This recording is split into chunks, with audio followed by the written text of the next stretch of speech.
एक संत प्रवर हुए हमारे राष्ट्र में, उनका नाम था मामा श्री प्रयागदास जी। ये श्री सीता जी को अपना बहन मानते थे। इनकी कोई बहन नहीं थी। बाल्यकाल में इनका एक मित्र एक दिन कहीं जा रहा था। इन्होंने मित्र से पूछा, कहाँ जा रहे हो? बोले, मैं अपनी बहन के पास जा रहा हूं। बोले, बहन क्या होती है? बोले कि मैं एक ही माता पिता के एक मैं पुत्र हूं, एक मेरी बहन भी है। अच्छा, तो मेरी बहन कौन है? बोले, अपने माता पिता से पूछो। अपने माता पिता के पास जाकर के रोने लगे, मेरी बहन कौन है, मेरी बहन। अब इनकी बहन तो थी नहीं। तो माता जी ने कह दिया, सिया जी तेरी बहन है। तो मामा प्रयागदास जी बोले, सिया जी कहाँ है? बोले, उनकी शादी हो गई। तो कहाँ रहती हैं? बोले, अयोध्या जी में रहती हैं। अच्छा, मेरे जीजा जी कौन है? बोले, जीजा जी तुम्हारे राम जी। इतना अखंड विश्वास कर लिया इस बात पर, अब तो मां के पीछे पड़ गए, मैं बहन के घर जाऊंगा। तो बोले, चला जा अयोध्या। बोले, बहन के घर खाली हाथ नहीं जाते, खीर बना के दो। मैया से खीर बनवा के ले गए और अयोध्या में जाकर के सबसे ये नहीं पूछे सिया जी कहाँ है? बोले, मेरी बहन कहाँ है? अब सब लोग बोले, तुम्हारी बहन हमको क्या पता कहाँ है? कोई नाम पता है? वो नाम पता तो नहीं, बस बहन का नाम, जीजा जी का नाम पता। बोले, क्या नाम है? बोले, बहन है सीता जी, जीजा जी है राम जी।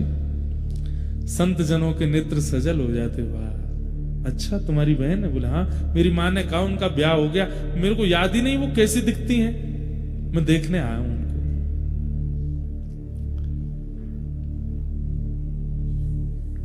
संतों ने कहा, यह अयोध्या है, यहां तुम्हारे जीजा जी और बहन जी विचरण करते रहते हैं। किसी वृक्ष के नीचे बैठ जाओ, आएंगे तुमसे मिलने। बस उनको ढूंढते रहना, उनकी आस में बैठे रहना, आएंगे इसी मार्ग से।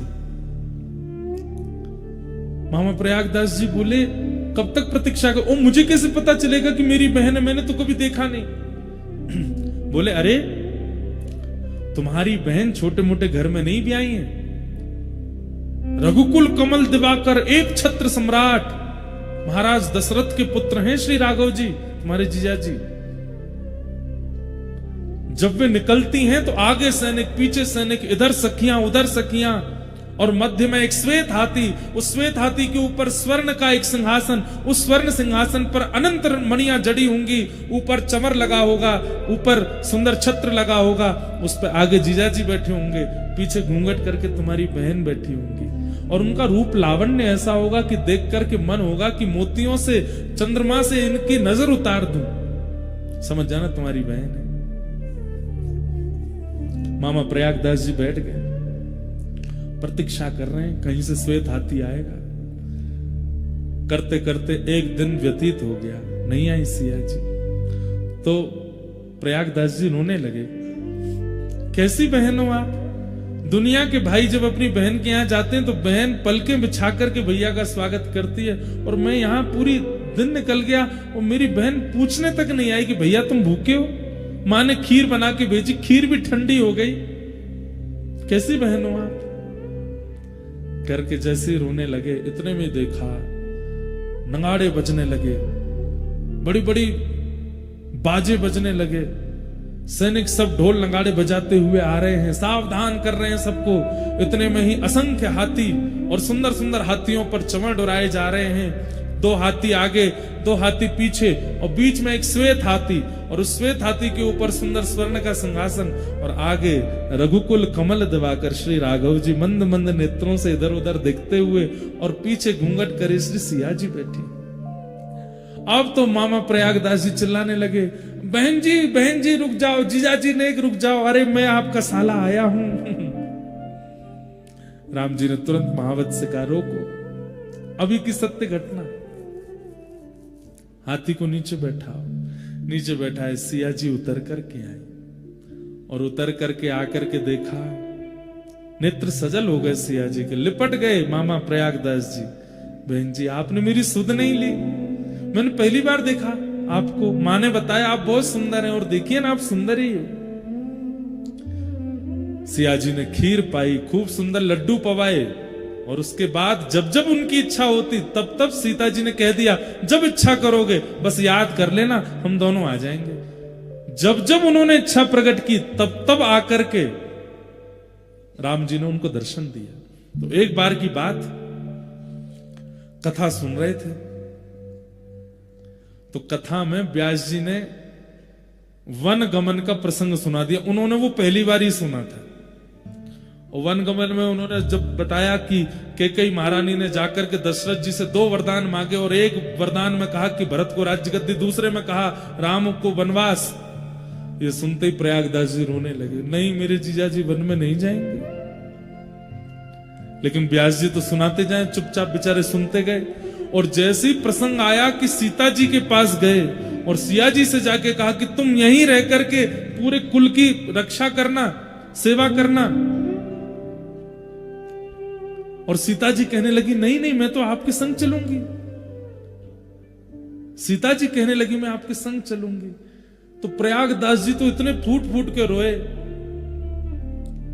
और जैसे ही सुना कि रथ में आरूढ़ होकर के राम जी और सिया जी अयोध्या छोड़ के वन चले गए, मूर्छित हो गए वहीं पे। हाँ नाथ, हाँ नाथ, हाँ नाथ, हाँ नाथ कहते कहते रोने लगे। लोग बाग सब में हड़कंप मच गया, सब श्रोताजन उठ गए, अरे व्यास जी कोई बेहोश होगा, बोले पानी डालो। जैसे तैसे होश में आए, आंखें लाल और नेत्रों से अविरल अश्रुधार, पूरा शरीर कांप रहा है। दौड़ करके व्यास जी के पास गए, बोले मेरे भैया और मेरी बहन और मेरे जीजा जी कौन से वन में गए थे? बोले चित्रकूट के वन में गए। उसी समय दौड़ करके अपने घर गए और घर जाकर के, सुनिएगा, घर जाकर के खटिया ली, खटिया के साथ रजाई ली। बोले कि जंगल में सोते होंगे, उनको ओढ़ने को नहीं मिलता होगा, लेटने के लिए खटिया नहीं मिलती होगी।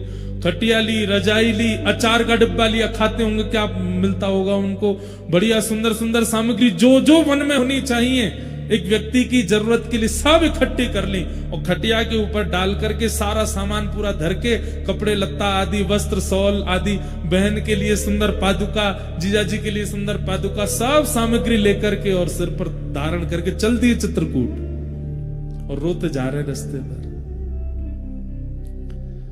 चित्रकूट के वन में पहुंच गए और वन में जाकर के सब रख दिया। और उनको तो वरदान था कि जब स्मरण करोगे आ जाएंगे।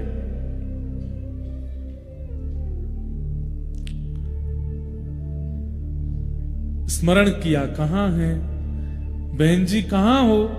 हे सीता बहिना कहां हो? हे राघव जीजा जी कहां हो? हे हमारे पहुना आप कहां हो? ऐसे चीख चीख के पुकारने लगे। इतने में ही सीता जी बोली, अरे देखो प्रयागदास जी ने कहीं से हमारा वनवास सुन लिया है, अभी जाके वन में ढूंढ रहे हैं। सीता जी इतने में प्रकट हो गई, राम जी प्रकट हो गए, तुरंत चरणों में लिपट गए। बोले कि अरे आप तो कृपा करो, आप वन में क्या कर रहे हैं? आप वन में क्यों घूम रहे हैं? सिया जी बोली, नहीं नहीं नहीं, वो 14 वर्ष का वनवास हुआ था, पर 14 मिनट ही हम लोग वन में रहे, उसके बाद दशरथ जी हमको वापस ले आए और फिर जनक जी भी ले आए और सब ला करके हमको राजमहल में बिठा दिया। अब वनवास नहीं है, वो तो हो गया पूरा। 14 मिनट के लिए गए थे भैया, कर करा के आ गए वापस, आप चिंता मत करो बिल्कुल भी। प्रयागदास जी बोले, मैं तो आपके लिए खटिया लेके आया, रजाई लेके आया, सब सामान लेकर के आया कि आप कहीं वन में होंगे, आपको कष्ट नहीं हो। वो नहीं नहीं, हमारा तो वनवास पूरा हो गया, अब आप प्रेम से खटिया लाए, उस पर पड़ जाओ, प्रेम से आनंद करो, कोई चिंता की बात नहीं है, हम राजभवन में सुख ले रही हैं। बस ये सुनते ही प्रयागदास जी नाचने लगे। बोले, मेरी बहन सुख में है ना, कोई कष्ट तो नहीं? राम जी को बोले, बिल्कुल कष्ट नहीं देना इनको। राम जी बोले, बिल्कुल नहीं देंगे, चिंता मत करो।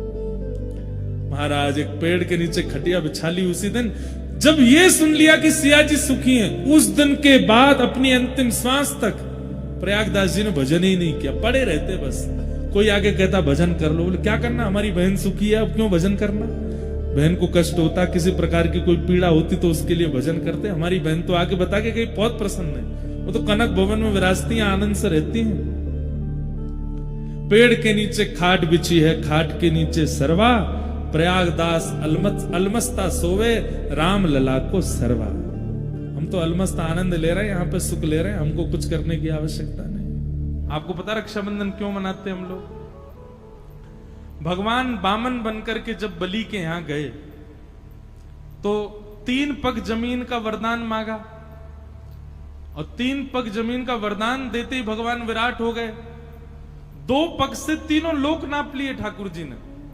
तीसरा पग देने के लिए बलि के पास कुछ नहीं बचा, तो बलि ने अपना सिर आगे किया कि तीसरा पग यहां रखो।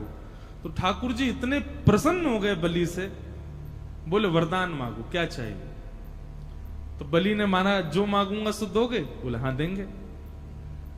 बोले मैं जब जब अपने महल में अंदर जाऊं और जब जब महल से बाहर आऊं तब तब आप मुझको दिखो प्रत्यक्ष। भगवान बोले इनडायरेक्ट वे में बोल रहे हो, सीधे सीधे बोल दो कि द्वारपाल बन जाओ मेरे। अब तुम महल में कब जाओगे कब आओगे मुझे क्या पता? द्वारपाल खड़ा रहे, उसी को पता रहता कब आ जा रहे हो। बलि बोला यही समझ लीजिए। तो भगवान द्वारपाल बन गए बलि के। अब जब बलि के द्वारपाल ठाकुर जी बने, लक्ष्मी जी को बहुत विरह हो गया। ठाकुर जी आ ही नहीं रहे, बलि के यहां पर द्वारपाल बन के खड़े हैं। लक्ष्मी जी ने आकर के भगवान से कहा चलो। बोले मैं नहीं जा सकता, अहम भक्त पराधीन हूं। स्पष्ट शब्द है भागवत में। ठाकुर जी कह रहे हैं पूरा विश्व मेरे पर अधीन है, पर मैं अपने भक्त के अधीन हूं, मैं कुछ नहीं कर सकता यदि भक्त को मैंने वचन दे दिया तो। लक्ष्मी जी बोली आप वैकुंठ नहीं चलोगे? बोले नहीं चलेंगे, जब तक बलि नहीं कहेगा तब तक नहीं जा सकते। तब लक्ष्मी जी ने योजना बनाई और एक दीन सी कन्या बन करके लक्ष्मी जी भीतर गई। राजा बलि के पास पहुंची तो बलि ने कहा आइए क्या सेवा करूं? तब लक्ष्मी जी बोली कि मेरे कोई भाई नहीं है और मैंने जब से आपको देखा है तब से आपको ही अपना भाई स्वरूप माना है। बलि बड़ा प्रसन्न हुआ, बोले आप भाई मानती हैं तो बहुत अच्छी बात है। लक्ष्मी जी बोली लेकिन ये संबंध हमेशा के लिए हो जाए, इसके लिए कुछ क्रिया होनी चाहिए। तो बोले क्या? बोले मेरी रक्षा की जिम्मेवारी आप लो, आपकी रक्षा की जिम्मेवारी मैं लूं, दोनों बहन भाई की रक्षा की जिम्मेवारी बहन भाई ले में, तब मानेंगे कि संबंध हमारा सुदृढ़ होगा। बलि ने कहा बहुत अच्छी बात है, कैसे करेंगे? बोले तो एक काम करते हैं, हम एक सूत्र आपके हाथ में बांध देते हैं, जैसे आजकल मॉडर्न वे में उसको फ्रेंडशिप बैंड कह देते हैं, या फिर अपने प्रेम का द्योतक हम कुछ ना कुछ भी दे देते हैं। एंगेजमेंट पे अंगूठी पहना देते हैं, किसी से प्रेम हो उसको गले में हार पहना देते हैं। ऐसे ही अपने प्रेम के लिए हम कुछ भी अर्पित करते हैं। लक्ष्मी जी ने कहा कि मैं एक सूत्र पहना दूं आपको, ताकि जब जब उस सूत्र को देखो तो मेरी याद आए कि हाँ मेरी बहन है, मुझे उसकी रक्षा करनी है। और उसके बदले आप उपहार मुझको दे देना। उस उपहार को जब मैं देखूंगी तो मुझे भी स्मरण आएगा मेरे भाई हैं, मुझे उनकी रक्षा का भाव रखना है। बलि बोले ये बहुत अच्छी बात है, लाओ सूत्र बांधो। तब लक्ष्मी जी ने उनको सूत्र बांधा और सूत्र बांध करके दोनों हाथ आगे किया, भैया हमको उपहार दो। बलि ने कहा क्या चाहिए उपहार में? बोले तुम्हारा द्वारपाल जो है इससे हमारा ब्याह करा दो। बलि बोले अरे वो द्वारपाल नहीं है, जगत पिता परमात्मा परब्रह्म नारायण साक्षात परमेश्वर हैं, वो तो मेरी भक्ति से रीछ के द्वार पर खड़े हैं, वो द्वारपाल थोड़े। बाहर से ठाकुर जी झांक के देख रहे हैं अंदर क्या चल रहा है, मुझे आज बरी करके ले जाएगी कि नहीं। बेचारे ठाकुर जी वहीं खड़े हैं बलि के यहां।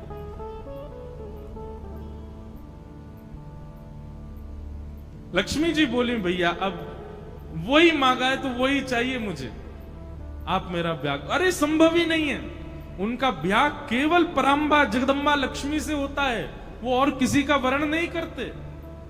ये कहते ही वो कन्या लक्ष्मी के रूप में प्रकट हो गई। बोले मैं लक्ष्मी ही हूं, आपने लक्ष्मी के हाथों से सूत्र धारण करवाया है, मैं आपकी सदा के लिए बहन हो गई हूं, अब कृपा करके मेरे प्राणनाथ को मुझे वापस करके और भेज दो। तब बलि ने कहा ऐसे नहीं दूंगा, अब विवाह मांगा है तो फिर मेरे ही भवन में आपका विवाह होगा, मेरे सामने। मैं दुनिया तो कन्यादान करती है, मैं पुरुष दान करके दूंगा, तब ले जाना। ऐसा भाव बताते विनोद में। तो फिर ठाकुर जी का विवाह हुआ और जिस प्रकार कन्यादान होता है ऐसे ठाकुर जी का दान किया बलि ने, लक्ष्मी जी को ले जाओ। तब से ये प्रथा है कि श्रावणी के दिन ये हम लोग रक्षा सूत्र अपनी बहन से बंधवाते हैं और उसी को रक्षाबंधन का उस दिन भैया वो साक्षात लक्ष्मी है, उनको प्रणाम करो, उनको वंदन, सब भाई लोग ध्यान से सुनो, उनको प्रणाम करो, वंदन करो, चरण छुओ, छोटी बड़ी जो भी है। और सुनिए, पैर एक हाथ से नहीं छूने चाहिए, दोनों हाथ से छुओ, और हो सके तो सर रख के प्रणाम करो, लक्ष्मी स्वरूप मानो। बंधुओं, ये आजकल जो भारत में हो रहा है ना, ये इसीलिए हो रहा है क्योंकि हम अपनी बहनों का ही सम्मान नहीं कर पा रहे हैं, तो बाहर की कन्याओं का कैसे करें? नित्य अपनी माता जी का, नित्य अपनी बहन जी का आशीर्वाद लो, उनके आशीर्वाद से कम पौरुष तो प्राप्त होगा हमको, कम से कम ये सम्मान करना तो सीखेंगे हम।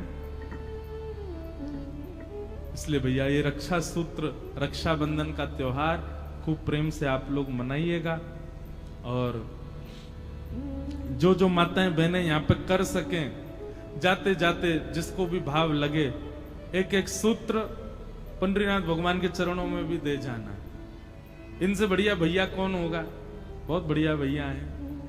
इसी नाते से सही आपको बार बार आना भी पड़ेगा, हमारे भाई हैं शिव पंडित, और यहाँ तो अवसर है, बाकी मंदिरों में तो आप सूत्र बांध ही नहीं सकते, पर यहाँ सूत्र तो शायद ना बांधने दे, पर सूत्र को उनके पास तक पहुंचा तो दोगे। इनको ही भाई बनाओ, तो हे मोहे नाते अनेक मानिए जो भावे।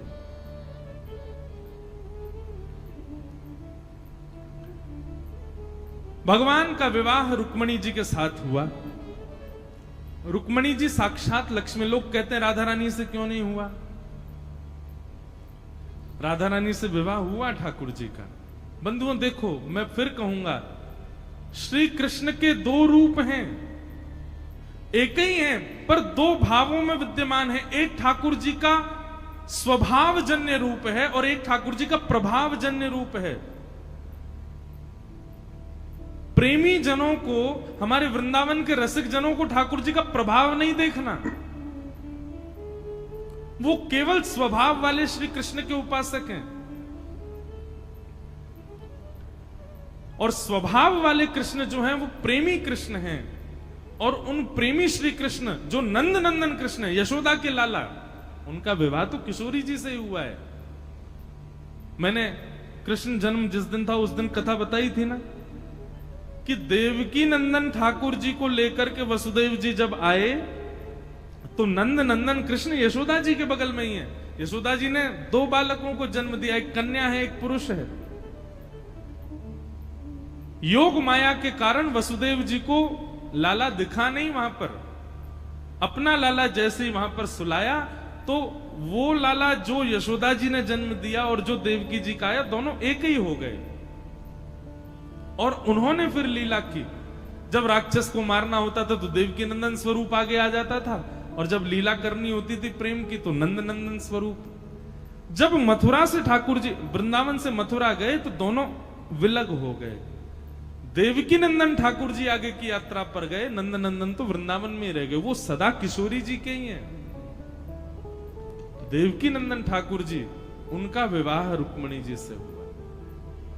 अभी बहुत लोगों को ये कॉम्प्लिकेटेड लग सकती है बात। अब उसके आपके जो मन में असमंजस है उसके निराधान के लिए तो वृंदावन आना पड़ेगा, वृंदावन में रहना पड़ेगा, वहां के रसिक जनों की बातें सुननी पड़ेंगी। और नहीं तो हम आमंत्रण करें 29, 30, 31, 1, 2, 29 अगस्त से 2 सितंबर तक हम वृंदावन में कृष्ण लीला पर 5 दिन चर्चा करेंगे। वहां इसका और विस्तार से प्रवचन करेंगे, वो सुनना अगर आ सको वृंदावन तो। 5 दिन केवल ब्रज लीला कृष्ण लीला रहेगी, तब हम और विस्तार से बताएंगे। तो नंद नंदन श्री कृष्ण का विवाह तो किशोरी जी से हुआ, देवकी नंदन ठाकुर जी का विवाह रुक्मणी जी से हुआ। ये एक बात। दूसरी बात, किशोरी जी ठाकुर जी से विलग नहीं है। किशोरी जी कौन है? ठाकुर जी की ही आह्लादनीय शक्ति है। अपनी शक्ति से प्रेम किया जा सकता है, अपनी शक्ति को स्वीकार किया जा सकता है, पर विवाह तो उससे किया जाता है जो हमसे विलग हो, जो हमसे अलग हो। किशोरी जी अलग नहीं है ठाकुर जी से। कृष्ण प्रेममयी राधा, राधा प्रेममयो हरि, जीवने निधने नित्यं, राधा कृष्णौ गतिर्मम।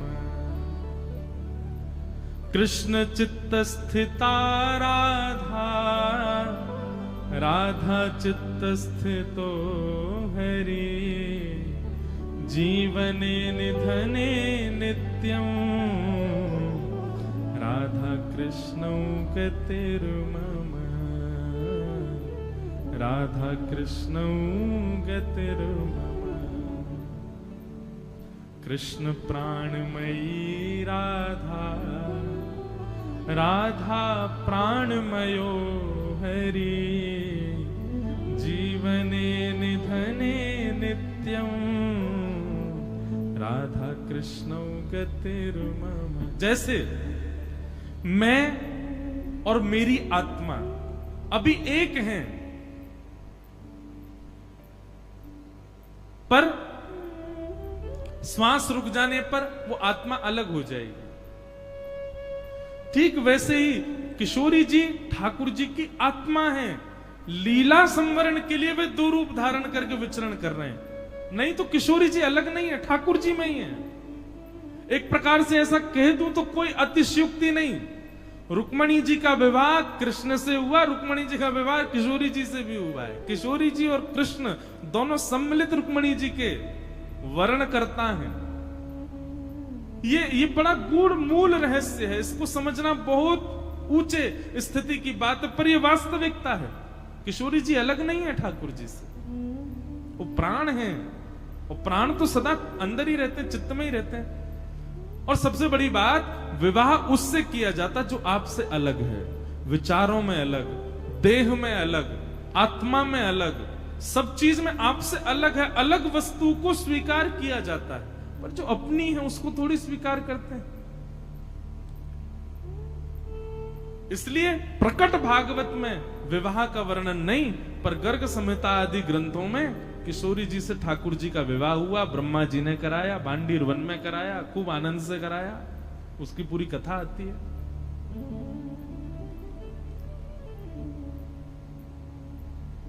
तो भगवान का विवाह रुक्मणी जी के साथ में सुसंपन्न हुआ।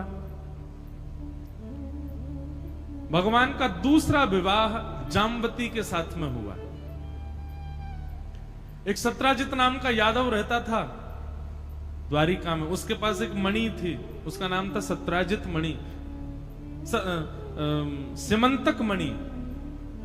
सिमंतक मणि की योग्यता थी कि वो हजारों किलो सोना, उसकी 6-7 घंटे पूजा करो तो हजारों किलो सोना आता था उस मणि की कृपा से घर में पर दिन। भगवान को जब ये बात पता चली तो भगवान बोले, अकेला आदमी इतने सोने का क्या करेगा? तो भगवान ने जाकर के एक प्रस्ताव रखा, सत्राजित से कहा, मणि तुम द्वारिका के कार्यालय में दे दो, इससे जितना भी धन होगा उससे हम द्वारिका के लोगों का कर क्षमा कर देंगे, टैक्स फ्री कर देंगे द्वारिका को। द्वारिका में फिर जो कुछ भी होगा उसी धन से होगा। और रही बात तुम्हारी मणि है तो तुम जितना कहोगे हम तुमको उतना दे दिया करेंगे। भगवान की बात भी सही थी, लेकिन सत्राजित बोला कि नहीं, मेरी मणि है, जितना धन आएगा सब मेरा है, मैं किसी को नहीं दूंगा। भगवान बोले, एक बार ही आग्रह करना चाहिए, चाहे भाई से करो, चाहे मित्र से करो, चाहे बच्चों से करो, चाहे पत्नी से करो, आग्रह केवल एक बार करो, 2 बार नहीं। भगवान ने एक बार आग्रह किया, सत्राजित ने नहीं मानी बात, ठाकुर जी चले गए। लेकिन वही बात है, कई बार समय ऐसा हो जाता है कि आपने कोई गड़बड़ी नहीं करी, लेकिन फिर भी समय की वजह से सारा आरोप आपके ऊपर आ जाता है। बहुत ध्यान से सुनिएगा, आज की जो कथा है ना, ये हम सब गृहस्थियों के जीवन के लिए कथा बता रहे हैं ठाकुर जी। अब ठाकुर जी ने क्या किया, मणि मांगी, मणि उसने नहीं दी। 3 दिन बाद सत्राजित का छोटा भाई प्रसेन वो मणि पहन करके कहीं गया, सबको दिखाता हुआ जा रहा था। वन में जैसे गया, शेर ने मार करके उसकी मणि अपने पास रख ली। शेर को एक भालू ने मार दिया, भालू मणि लेकर के चला गया।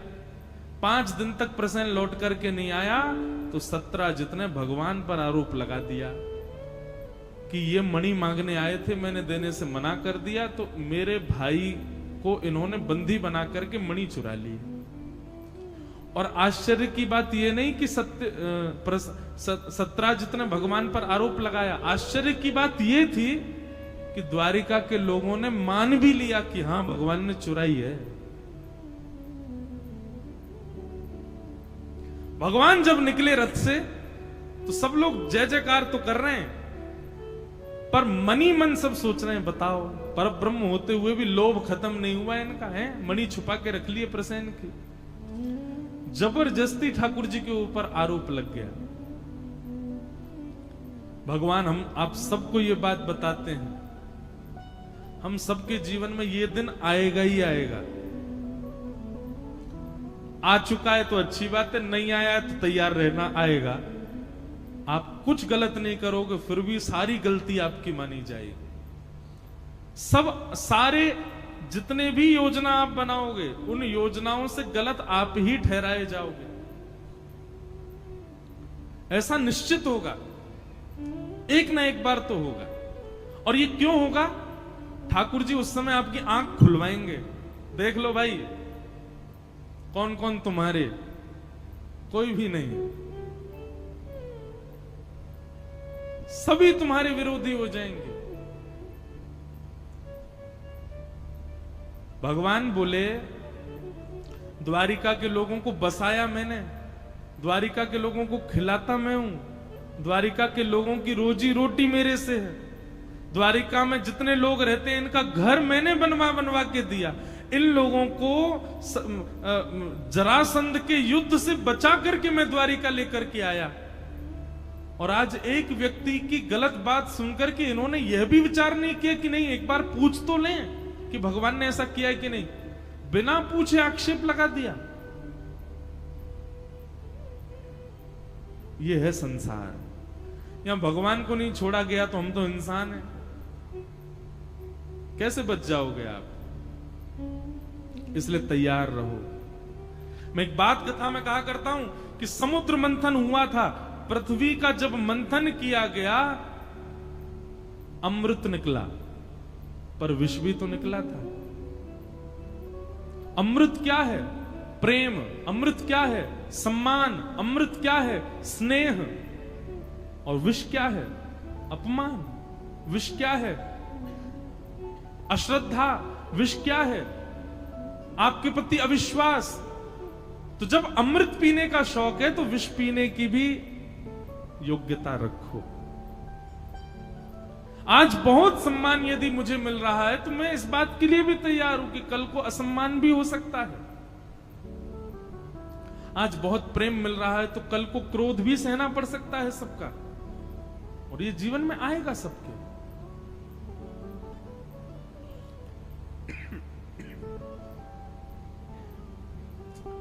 तो इस प्रकार भगवान पर आक्षेप लगा दिया।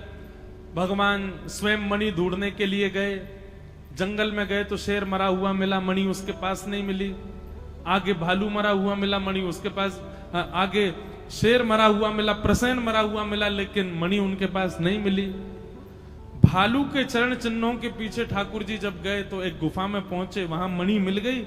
ठाकुर जी ने उठाई तो भालू ने आक्रमण किया। 18 दिन तक युद्ध करने के बाद भालू की नस नस ढीली हो गई।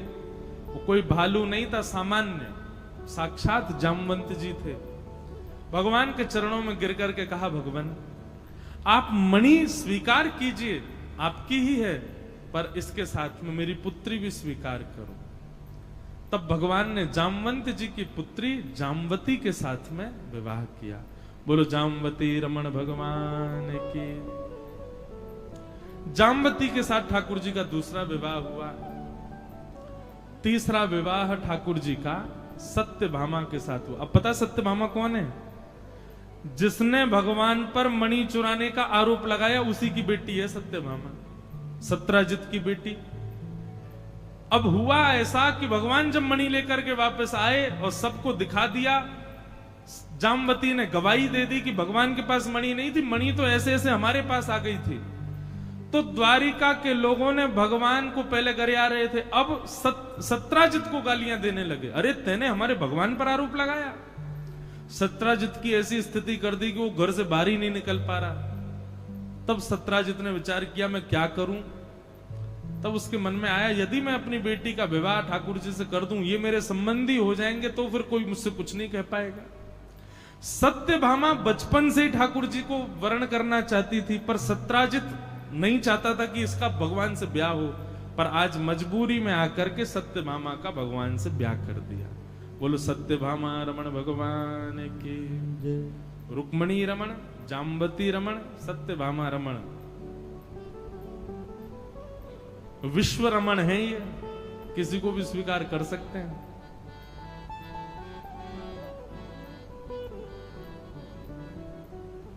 चौथा ब्याह ठाकुर जी का हुआ। श्याम सुंदर श्री यमुने महारानी की जय। श्री यमुना जी के साथ ठाकुर जी का चौथा ब्याह हुआ।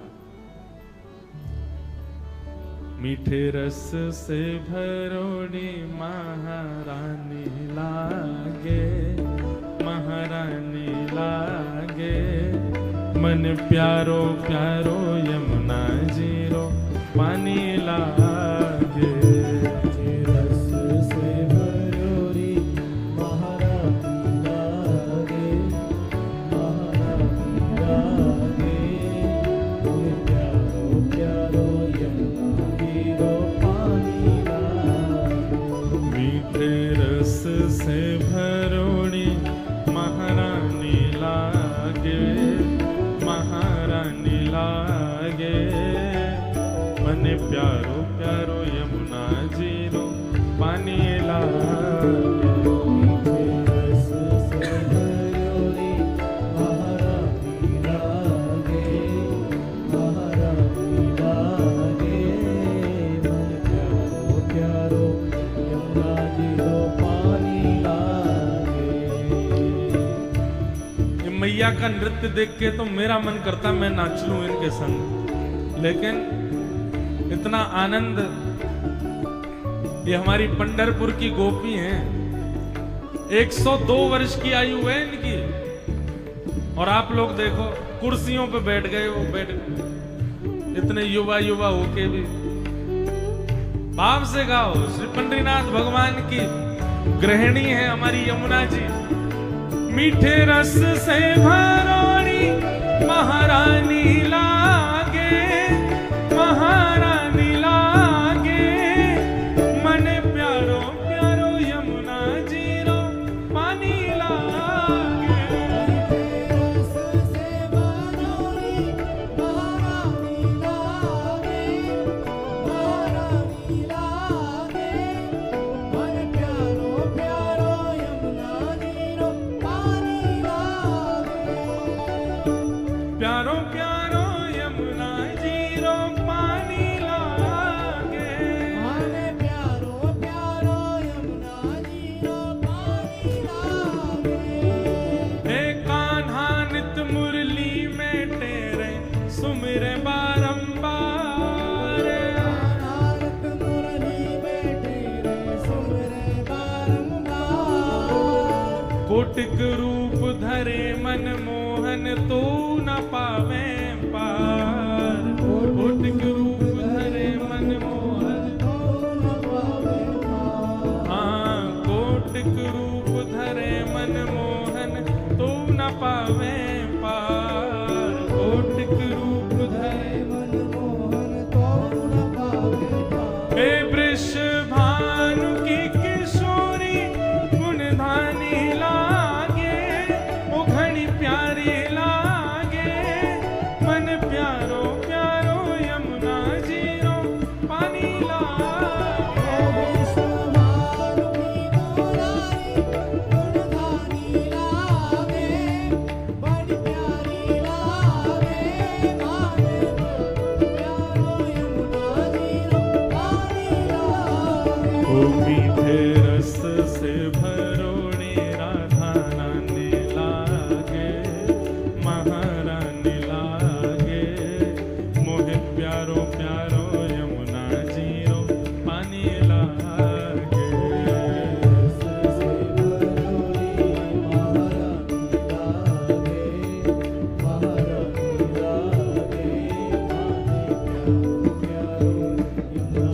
सुंदर श्री यमुना मैया की।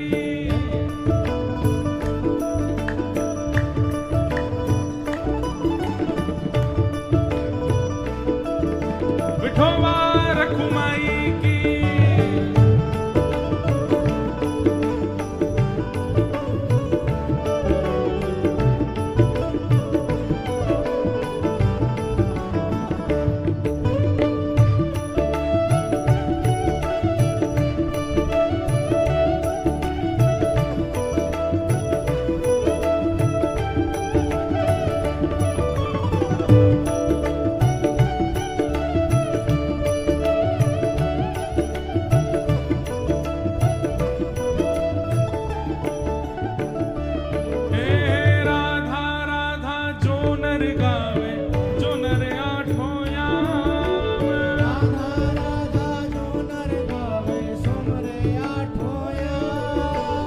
राधा राधा जो कोई गावे निस दिन आठों याम। राधा राधा जो कोई गावे सुमरे आठों याम। उनकी बाधा दूर करे श्री राधा राधा नाम। उनकी बाधा दूर करे श्री राधा राधा नाम। हाँ, इनकी बाधा दूर करे श्री राधा राधा नाम। इनकी बाधा दूर करे श्री राधा राधा। राधा नाम में सफल जिंदगानी लागे, जिंदगानी लागे।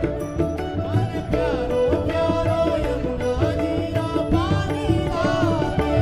मीठे रस से भरोरी महारानी लागे, महारानी लागे।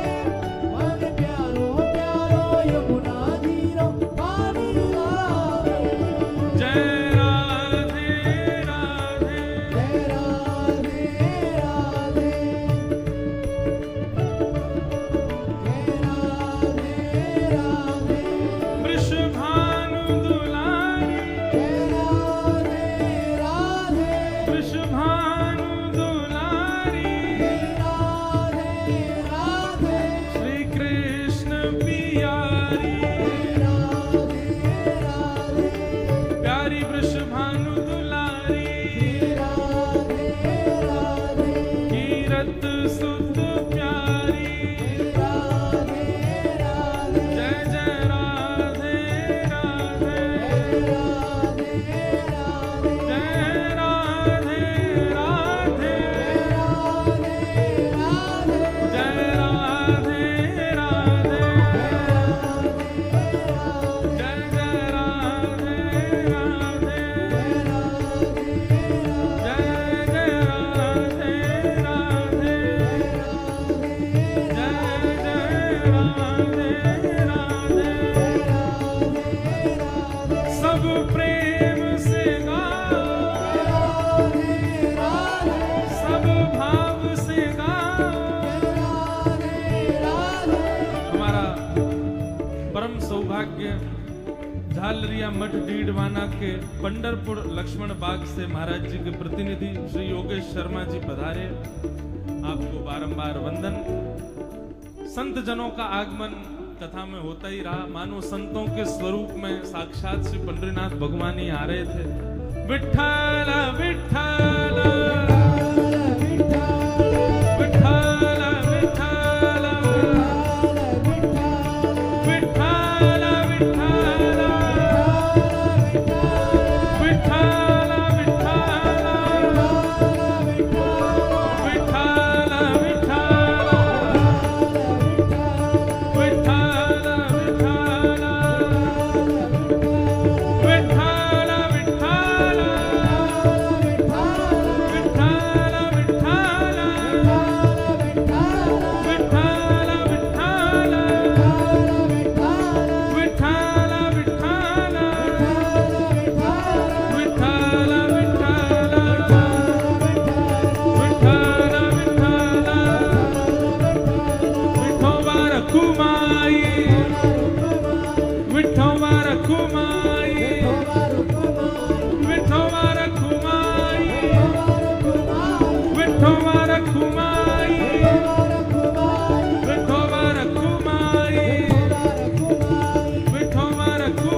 भगवान के।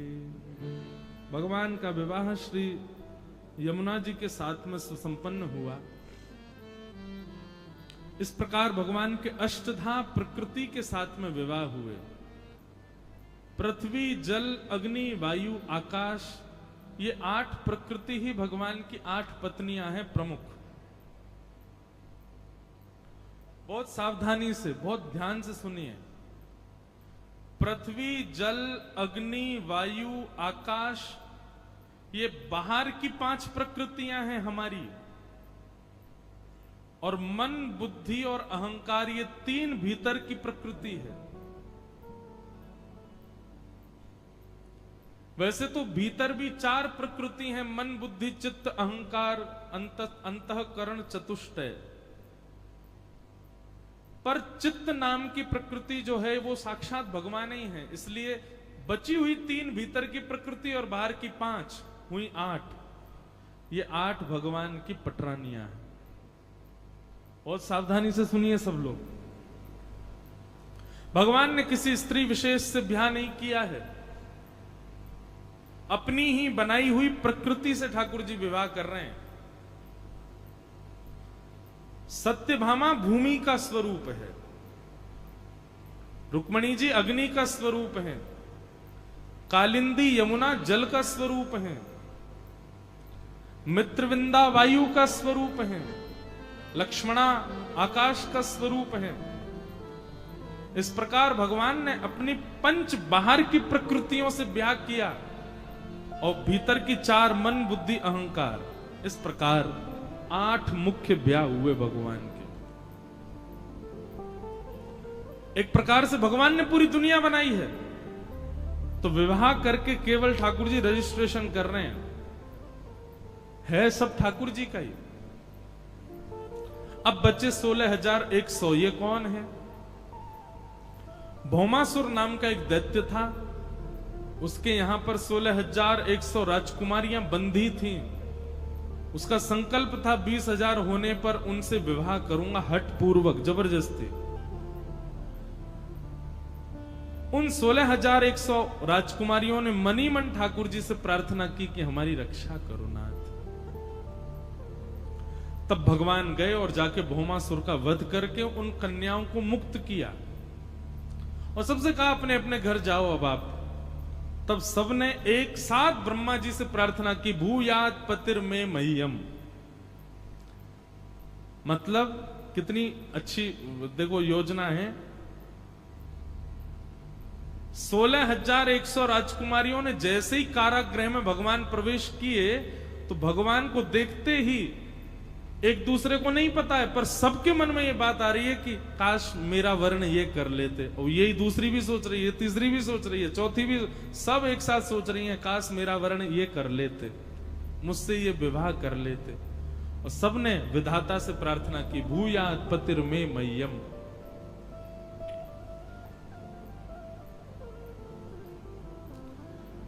तब ठाकुर जी ने पहले तो प्रस्ताव दिया कि आप सब अपने घर जाओ।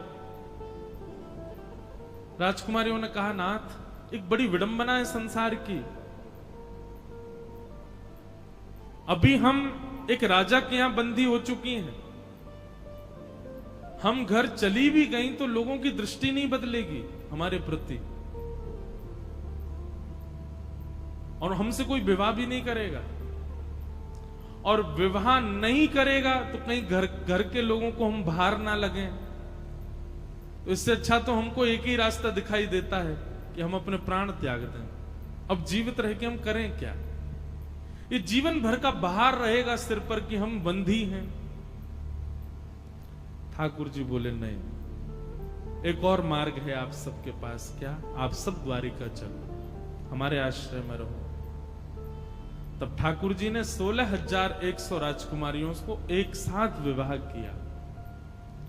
ये 16,100 राजकुमारियां कौन हैं? उपासना कांड में जितने भी भगवत प्राप्ति के मंत्र सुनाए जाते हैं, आप घर पर पूजा करते हैं तो पंडित जी आपके हाथ में पुष्प देते हैं, चावल देते, कहते हैं भगवान श्री कृष्ण का ध्यान करो। उस समय जो मंत्र वो बोल रहे हैं, ऐसे 16,000 कृष्ण उपासना के जितने भी मंत्र हैं वही ये रूप धारण करके आई हैं, उनसे ठाकुर जी ने विवाह किया। ठाकुर जी का किसी कन्या स्त्री से विवाह नहीं हुआ है। अपनी बनाई प्रकृति से, अपने ही उपासना के मंत्रों से ठाकुर जी ने विवाह किया। सबसे बड़ी बात, एक ही समय पर, एक ही काल में, एक ही नगर में ठाकुर जी 16,108 राजकुमारियों के अलग अलग भवन में एक साथ रहते हैं, अलग अलग रूप धारण करके। अद्भुत है ठाकुर जी। यहां पर वर्णन आता है कि नारद जी महाराज आए भगवान की नित्यचर्या, ग्रहचर्या देखने के लिए कि भगवान के ब्याह हो गए, देख के तो आऊं कैसा चल रहा। कोई पत्नी शिकायत तो करेगी भगवान की, इतनी सारी पत्नियां, कोई तो कहेगी कि मुझे टाइम नहीं देते, मुझे समय नहीं देते, उसी के पास ही रहते हैं। नारद जी महाराज गए, सबसे पहले रुक्मणी जी के भवन में प्रवेश किया तो भगवान बैठे हुए थे, प्रसाद पा रहे थे, रुक्मणी जी पवा रही थी। नारद जी जैसे ही आए, अच्छा एक और बात बताएं, भगवान की सब पत्नियों के गुरु जी नारद जी हैं, सबके गुरु जी नारद जी हैं। क्यों नारद जी क्यों है गुरु जी? भगवत आराधना, भगवत संकीर्तन, भगवत सेवा नारद जी सिखाते हैं, नारद जी गुरु हैं। हमारे वारकरियों में भी जब अभंग गाया जाता है तो जो वीणा लेकर के खड़े होते हैं उनको नारद जी का स्वरूप माना जाता है, उनको प्रणाम करके ही अभंग गाते हैं। नारद जी के बिना भगवत सेवा और भगवत, कभी आपको लगता हो कि आपका मन कथा में नहीं लग रहा, आंख बंद करके नारद जी का स्मरण कर लो, आपका मन लगने लगेगा। कभी भजन कीर्तन में मन नहीं लग रहा, सेवा में मन नहीं लग रहा, आप नारद जी का स्मरण करो। पर हां, जैसा टीवियों में देखा वैसा स्मरण मत करना, नारायण नारायण, वो नहीं है नारद जी। उनको तो ऐसा दिखा दिया कि सब देख के उनको हंसते हैं। नारद, जिनकी बात को भगवान भी कभी रद्द नहीं कर सकते, उनका नाम है नारद। यह तो एक सामान्य अर्थ है। दूसरा अर्थ यह है, जो नरों को, मतलब हम सब नर हैं, हम सब प्राणी इंसान हैं, जो नर को दीनानाथ प्रदान करे, दीनानाथ से मिलावे, वो नारद। नारद जी देवदत्ताम इमाम वीणाम स्वर ब्रह्म विभूषिताम मूर्छयित्वा हरिकथां गायमानश्चराम्यहम्। श्री तुकाराम जी महाराज, श्री नामदेव जी महाराज, इनके रूप में नारद जी दिखते हैं। एक हाथ में करताल, एक हाथ में वीणा, ये नारद जी हैं, उनका स्मरण करो। तो नारद जी महाराज गए तो देखा रुक्मणी जी भोजन पवा रही, ठाकुर जी पा रहे हैं। आई आई, ओहो देखो, अरे देवी तुम्हारे गुरु जी आए। आहा, रुक्मणी जी इतनी खुश हो गई, गुरुदेव प्रणाम। ठाकुर जी को प्रणाम नारद जी ने किया, बैठ गए। ठाकुर जी प्रसाद पा रहे, ए रुक्मणी जी जल्दी लाओ, कुछ लाओ नारद जी के लिए। रुक्मणी जी लड्डू लेके आई, गुरुदेव ने पाए। ठाकुर जी जैसे ही हस्त प्रक्षालन करने के, हाथ धोने के लिए गए, नारद जी ने रुक्मणी जी को, इधर आओ, सब ठीक? रुक्मणी जी बोले बहुत बढ़िया। ठाकुर जी समय देते हैं? बोले पूरे दिन यहीं तो बैठे रहते हैं, मैं तो कहती हूं जाया करो, जाते ही नहीं, बस अपनी सभा में जाते हैं, द्वारिका भ्रमण को जाते हैं, बाकी पूरे दिन मेरे पास ही रहते हैं। अब मुझे तो बड़ी पीड़ा होती है कि सत्यभामा जामवती सब प्रतीक्षा करती होंगी, जाते ही नहीं वहां पे। नारद जी महाराज बोले तो मतलब रुक्मणी की कोई शिकायत नहीं है तो निश्चित और पत्नियों की तो शिकायत होगी।